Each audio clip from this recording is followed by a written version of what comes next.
In the previous video, we have seen the definition of governance as given by World Bank. But in this video, let's dive into it and understand it. See, government is the structure, while governance is the process. Governance is the action part of the government.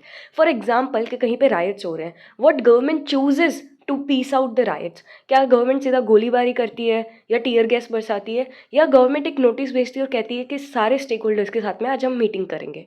C, not just for rights but also for economic and social policy. क्या government सिर्फ एक tax law थोप देती है या फिर कुछ महीने का एडवांस नोटिस देती है, बिजनेस लीडर्स के साथ मीटिंग करती है और स्मॉल ट्रेडर्स के भी फीडबैक्स कंसिडर करती है? गवर्नेंस सोशल पॉलिसीज़ में भी मैटर करता है। क्या गवर्नमेंट सिर्फ कोई पॉलिसी अनाउंस कर देती है, उसके इम्प्लीमेंटेशन का कोई अता पता नहीं है, या फिर इम्प्लीमेंटेशन हो भी रहा है तो उस इंस्टीट्यूशन में जहाँ खुद नेपोटिज्म चल रहा है, जहाँ जहाँ नेपोटिज्म होगा वहाँ करप्शन होगा? तो यहाँ हमें एक फंडामेंटल चीज़ समझ में आ रही है कि सिर्फ डेमोक्रेटिक इलेक्शन से इलेक्ट हो जाना इनफ नहीं है। 5 साल के टेन्योर में आपकी गवर्नमेंट जो भी आउटपुट अचीव करती है वो किस प्रोसेस से अचीव करती है। आउटपुट हो जाना से ज़्यादा फर्क पड़ता है कि किस तरीके से हुआ। राइट्स को आप भी शांत करवा सकते हो गोली मारी करके, पर आप स्टेक होल्डर्स की मीटिंग करके भी शांत करवा सकते हो। कौन सा ऑप्शन आप चूज़ करते हो वो डिटरमाइन करता है कि आपकी कंट्री का जो गवर्नेंस है वो ऑटोक्रेटिक है या डेमोक्रेटिक है। और सच में वो गवर्नेंस डेमोक्रेटिक होता है तब वो गुड कहलाता है। इसीलिए नो डाउट जो 8 पैरामीटर्स है गुड गवर्नेंस के बाय वर्ल्ड बैंक वो बहुत सुने सुने से हैं, जैसे कि participatory, consensus oriented, accountable, transparent, responsive, effective, efficient, equitable and inclusive, and last but not list rule of law.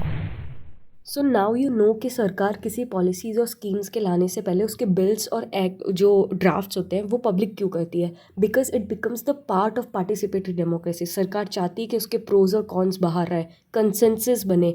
अगर मैं रिसेंटली सोचूं तो यूसीसी का डिबेट हो गया। अगर आप डेटा प्रोटेक्शन बिल को लेके रोज डेली बेसिस पे आपको जो प्रोज कॉन्स आते हैं उससे एक फाइनल फीडबैक रेडी होता है कि एक्ट्स में क्या क्या होना चाहिए, क्या क्या नहीं होना चाहिए। This is part of good governance actually. But on the other hand India में अकाउंटेबिलिटी और ट्रांसपेरेंसी बिल्कुल नहीं है। ट्रांसपेरेंसी ऐसे देखा जाए तो हमारे जजेस के अपॉइंटमेंट में भी नहीं है।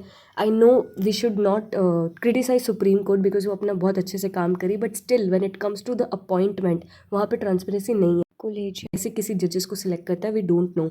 अब अगर मैं अकाउंटेबिलिटी की बात करूँ तो बेस्ट एग्जांपल क्लिक हो रहा है मणिपुर का। 2 महीने से ज़्यादा हो चुके उस रेप इंसिडेंट को। क्या हम किसी को भी जिम्मेदार ठहरा पाए हैं? क्या कोई अकाउंटेबल है? वहाँ के आईएएस, आईपीएस, क्या स्टेट गवर्नमेंट या सेंट्रल गवर्नमेंट कौन जिम्मेदारी लेता है? ऐसे इंसिडेंट्स क्यों हो रहे हैं? राइट? तो अकाउंटेबिलिटी बिल्कुल नहीं है, ट्रांसपेरेंसी बिल्कुल नहीं है। ऐसे करके आपको सारे 8 पार्ट्स को ईजिली याद होना चाहिए कि उनका हर एक का मतलब क्या है। मैं उस पर दूसरी वीडियोस बना सकती हूँ अलग से कि हर एक चीज़ का मतलब क्या है। बट फॉर नाउ ये नरेंद्र मोदी जी की एक स्पीच है। चाहे what ever your ideology is, you hate BJP और यू नॉट, बट जो उन्होंने कहा है और जो एग्जाम्पल्स यूज़ किए वो आप नोट डाउन कर सकते हो। बहुत अच्छा होती है तो वो समस्याओं का समाधान भी करती है और बेहतर रिजल्ट भी देती है। गुड गवर्नेंस में जनता के प्रति जवाबदेही होती है। एक ही राज्य में एक जिला अच्छा परफॉर्म करे और दूसरा न करे तो इसके पिछले असली वजह गुड गवर्नेंस का अंतर ही होता है। हमारे सामने एस्पिरेशनल डिस्ट्रिक्ट्स का उदाहरण है।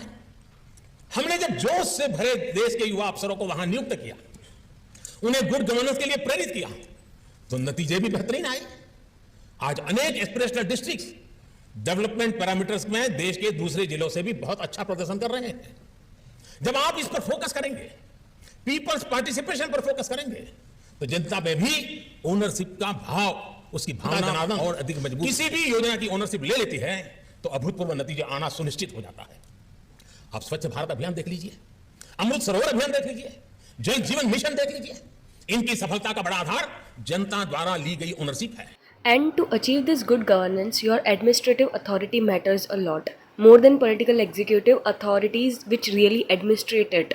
For example, in a democratic countries, civil servant plays an immense role. Example, look at all the 8 parameters. Transparency and accountability, अगर सिविल सर्वेंट इन्फॉर्मेशन डिस्क्लोज नहीं करेंगे, ट्रू इवेंट क्या हुआ था ये नहीं बताएंगे, तो ना अकाउंटेबिलिटी आएगी, ना किसी पॉलिसी के पैसे कहाँ गए उसमें ट्रांसपेरेंसी आएगी। नेक्स्ट आता है policy formulation. They are the true policy formulators. आपके नेताओं को कुछ नहीं पता होता, ये सारे सिविल सर्वेंट के हाथ में होता है। अगर उस टाइम पे ये स्टेक होल्डर्स का साथ नहीं देंगे तो पॉलिसी में सबका पार्टिसिपेशन नहीं हो पाएगा। वैसे ही इम्प्लीमेंटेशन के टाइम पे अगर ये एनजीओ और सिविल सर्वेंट का हेल्प ना ले तो सोसाइटी में इन जैसों का कोई रोल नहीं बच पाएगा। वैसे ही सर्विस डिलीवरी में इंक्लूसिविटी लाना इनके हाथ में है।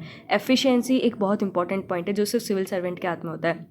जैसे कि बहुत सारे डिफरेंट स्कीम्स के फ़ंड आए हुए हैं, तो वो सिविल सर्वेंट के हाथ में होता है कि मैं मनरेगा का फ़ंड यूज़ करता हूँ, हेल्थ केयर का फ़ंड यूज़ करता हूँ और एक अच्छा सा हॉस्पिटल बनाता हूँ। स्कीम्स भी मर्ज हो जाएगी और एफिशिएंसी भी आएगी।